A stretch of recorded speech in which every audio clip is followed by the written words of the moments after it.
I'm speaking with Raylene Lang Dion, who is the past National Chair of Equal Voice Canada.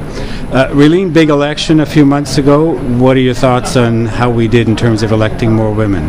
Well, let's just talk about historic firsts, especially when it comes to the current Prime Minister and having more of, 50% of his cabinet being women, which was absolutely fantastic and a first in Canadian history.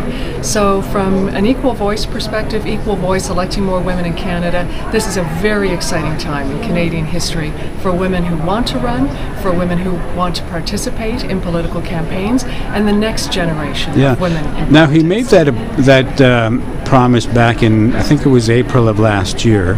Didn't get much attention. I'm sure you noticed it. Did people expect him to fulfill that promise?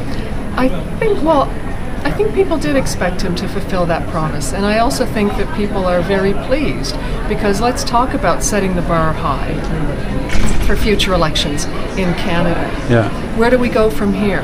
Every political party knows that electing more women is important. Having more women at the political decision-making table really makes a difference. That's what it's all about. Yeah, so does having more women in cabinet make the argument easier to encourage more women to run? Does it make the argument easier to encourage more women to run? Can women see that there are opportunities of not just being elected to Parliament, but being in positions of influence? Well, it's really interesting, because Equal Voice talks about you can't be what you can't see.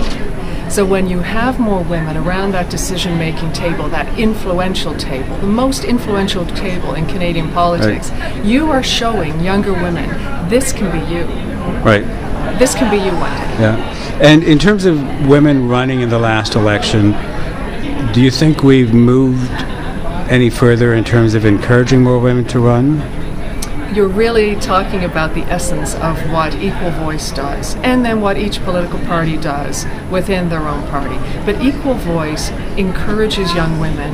Next year in 2017, we're actually going to be having what's called a Daughters of the Vote, which is bringing over 300 young women to Ottawa to actually sit in the House of Commons and to participate in a mock-style parliament. An all-women parliament. It's going to be an all-women parliament. First time in Canadian history. Yeah. So I think it's really important for young women to have mentors, to also, be brought into the political process early, but also to say, this could be you. You can do this. And if you're not going to be the candidate, you can support the candidate. And you can also celebrate her along the way. Yeah, so exciting times for Equal Voice. Very exciting times for Equal Voice. Okay. Well, thanks very much. You're very welcome. Lang Dion. My pleasure. Thanks.